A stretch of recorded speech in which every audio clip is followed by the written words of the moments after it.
तो स्वागत है आप सभी का अपने इस चैनल में। और जी हाँ, मैं जानता हूँ कि मैं थोड़ा सा आप लोगों से एक दो दिन और ज़्यादा मैंने लेट करा है इस एपिसोड को लाने के लिए। पर जैसा कि मैंने कल के वीडियो में डाला था शॉर्ट्स में कि प्रोकास्टिनेशन के कारण या आलस के कारण, या आप जो भी इसे नाम दो, आलस्य कहो या प्रोकास्टिनेशन कहो या जो भी कहो, तो उसके कारण जो है वीडियो नहीं आ पा रही थी। 1 मिनट में मोबाइल साइलेंट कर लेता हूँ।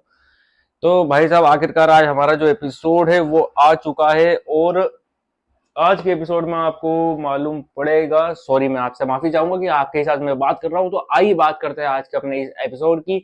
और माफी चाहूंगा जो कि नहीं आया है, जैसे कि मैंने बता दिया, आलस्य के कारण नहीं आया है वीडियो।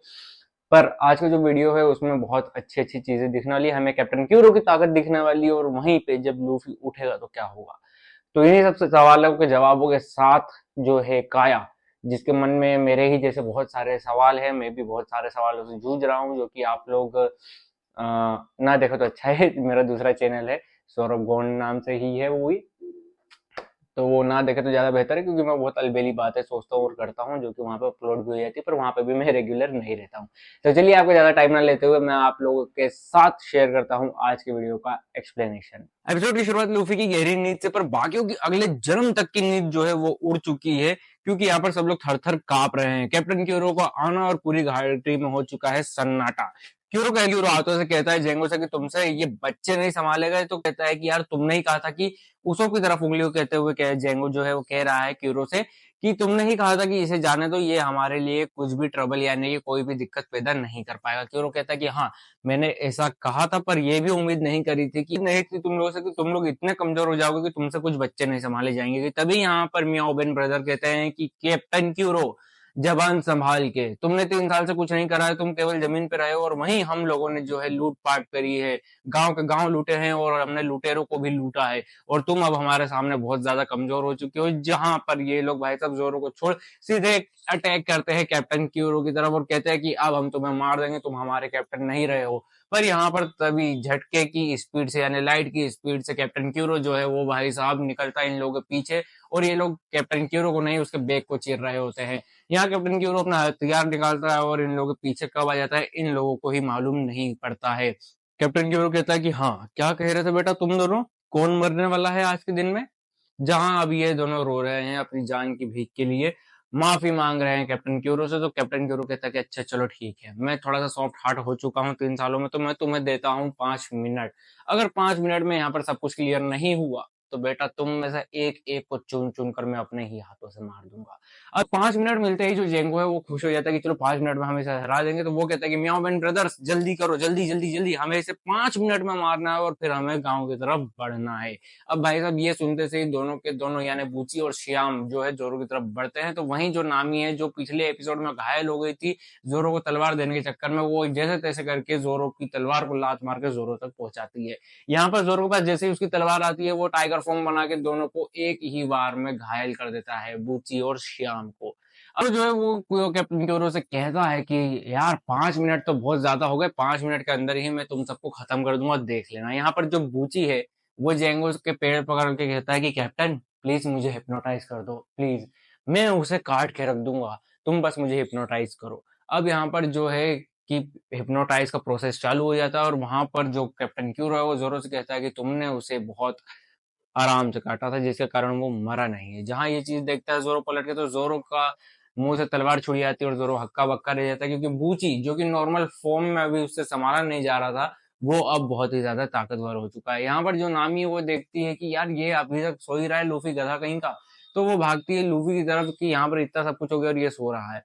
अब यहाँ पर जो बूची है वो बढ़ रहा है जोरो की तरफ, और वहीं पर जो जेंगो है वो जो अपनी रिंग को घुमाते हुए फेंकता है नामी की तरफ कि आखिर ये लड़की को भी मारना ही पड़ेगा, ये क्या कर रही है। घूमते हुए जा रही है नामी की तरफ, और नामी दौड़ते हुए भाग रही है लूफी की तरफ। यहाँ रिंग है नामी के पीछे, वहां नामी है लूफी के पीछे, यानी लूफी को उठाने के लिए।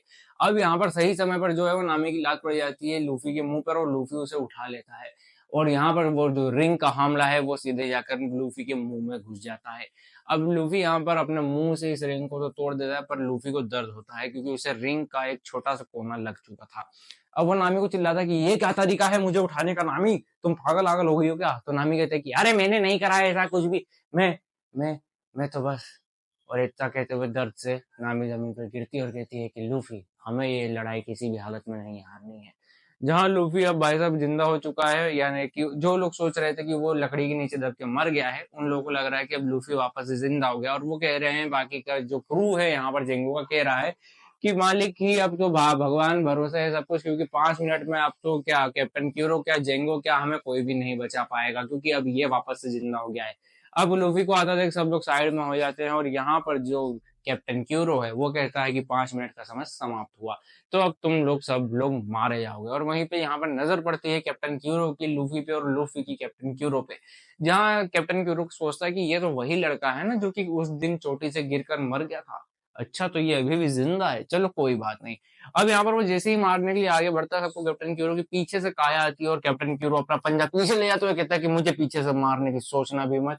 पर यहाँ पर काया को बचाते हुए उसको उसे बचा लेता है और जो अटैक है वो अपने ऊपर ले लेता है। तो कहता है काया से कि तुम यहाँ पर क्यों आई, वो तुम्हारी जान के पीछे पड़ा है। तो काया कहती है कि तुम भी तो यहाँ पर अपनी फाइट कर रहे हो, तो मैं तुम्हारे लिए नहीं आ सकती, मेरे पीछे पड़ा है ना कैप्टन क्यूरो, तो मैं इसलिए आई। और वो कहती है कि क्लाडोर, तुम्हें क्या चाहिए, मेरी प्रॉपर्टी ना, तो तुम लो मेरी प्रॉपर्टी और यहाँ से निकल जाओ इसी समय इसी वक्त, और मेरी प्रॉपर्टी भी साथ में ले लो। मुझे कुछ नहीं चाहिए, केवल इस गांव की शांति चाहिए। तो कैप्टन क्यूरो कहता है कि मुझे केवल तुम्हारी प्रॉपर्टी से ही मतलब नहीं है, मुझे चाहिए यहाँ पर 3 साल का मेरा बिताया हुआ गया समय, जो मैंने लोगों के बीच में ट्रस्ट कमाया है, वो सब मुझे चाहिए। अब मैं तुम्हें खत्म करने के साथ साथ इस गांव को भी खत्म कर दूंगा। अब यहाँ पर जो काया है वो धीरे से बंदूक निकालती है और क्लाडोर की तरफ तान देती है और कहती है कि तुम यहाँ से जाओगे कि नहीं। तो क्लाडोर जो है वो इमोशनल सी बातें करने लगता है, काया को अपनी बातों में फंसाने लगता है और कहता है कि कैसे हमने 3 साल तुम्हारे साथ गुजारे हैं, जब भी तुम्हें शॉपिंग पे जाना होता था तो मैं लेके जाया करता था, तुम्हारे मम्मी पापा के मरने से पहले भी जब तुम बेड पर अब बीमारी के दिनों में आ गई थी तो मैंने ही तुम्हारा ख्याल रखा, कैसे तुम घंटों तक मुझसे बात किया करती थी। और ऐसी इमोशनल बातें करते हुए वो धीरे से हाथ बढ़ाते हुए काया से उसकी बंदूक छीन लेता है और उसे रखते हुए कहता है कि आज तुम मरोगी काया। अब जैसे ही वो काया को ये चीज कहता है तो उसोप जो है वो बंदूक उठाता और कहता है, ओए क्यूरो। तो इतने में क्यूरो भाई साहब वापस अपने टेक्निक का यूज करते हुए उसोप के पीछे आ जाते हैं। यहाँ पर उसोप ने 2 बार हमला भी मतलब गोली भी चलाई होती है, पर क्यूरो जो है इस अटैक से बच गया होता है। अब यहाँ पर वो उसोप को अपने पंजे में फंसाते हुए कहता है कि मुझे याद आया उसोप, बेटा तुमने मुझे अपनी पूरी ताकत से मारा था। अब यहाँ पर जैसे इसका ये कहना होता है कि इतने में लूफी का पंच आता है और कैप्टन क्यूरो को लगता है धड़ाक से, और लूफी यहाँ पर कहता है कि अगर तुम्हें वो पंच इतना जोरदार लगा और तुम्हें उससे इतनी नफरत है तो मेरे पास तुम्हारे लिए ऐसे 100 पंच और रखे हैं।